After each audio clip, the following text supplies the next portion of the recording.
বৈষম্য আন্দোলনে নিহত কলকাতায় নিহত শহীদ ভাইদের পক্ষে তাদের হত্যার বিচারের দাবিতে এবং গত 15 বছরে যত খুন গুম ও নির্যাতন হয়েছে তার প্রতিবাদে শহরাদি ইউনিয়ন বিএনপি কর্তৃক আয়োজিত আজকের এই বিক্ষোভ সভা হয়েছে।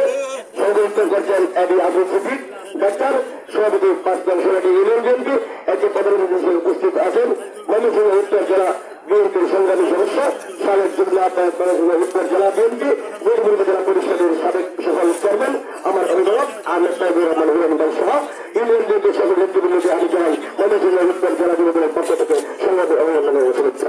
আসলে বক্তব্য দিয়েছিলাম অনেক সময় ছিল কিন্তু আমাদের স্থানীয় এবং জেলা পর্যায়ে মুক্তি এখানে উপস্থিত আছেন, বক্তব্য দীর্ঘায়িত করবো না, শুধু আপনাদের সামনে একটি কথাই বলবো, বিগত 16 বছরে যত খুন হয়েছে প্রত্যেকটি হত্যাকাণ্ডে আমরা সুস্থ বিচার চাই, প্রত্যেকটি হত্যাকাণ্ডে আমরা সুস্থ বিচার চাই।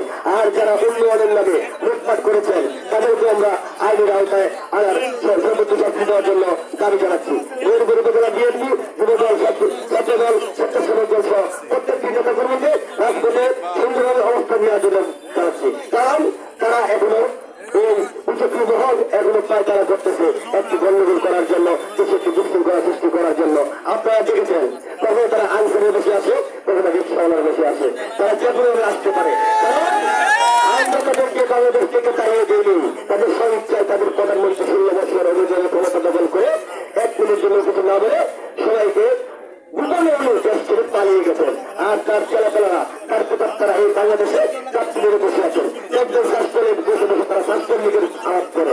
আর এই স্বাস্থ্যলীগ আপনাদের যেটা বলেছিল যেদিন আওয়ামী লীগ ক্ষমতা করতে হবে সেদিন 5 লাখ লোক আওয়ামী লীগের শুরু হবে। 5টা লোক দেখাতে পারবেন না কেউ বলেছে।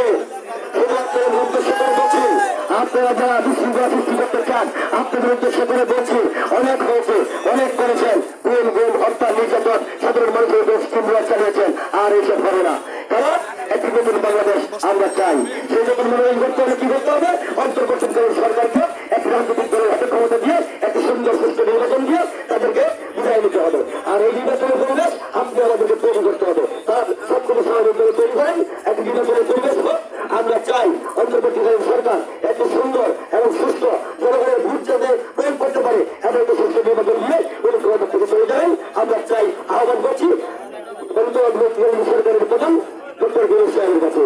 আমি বক্তব্য নির্ধারিত করবো না, পরিশেষে সংগ্রামের শুভেচ্ছা এবং সকলের সুরক্ষা এবং সুবিধা কামনা করে রাজপথে আবার সবাইকে আহ্বান জানিয়ে আমার বক্তব্য শেষ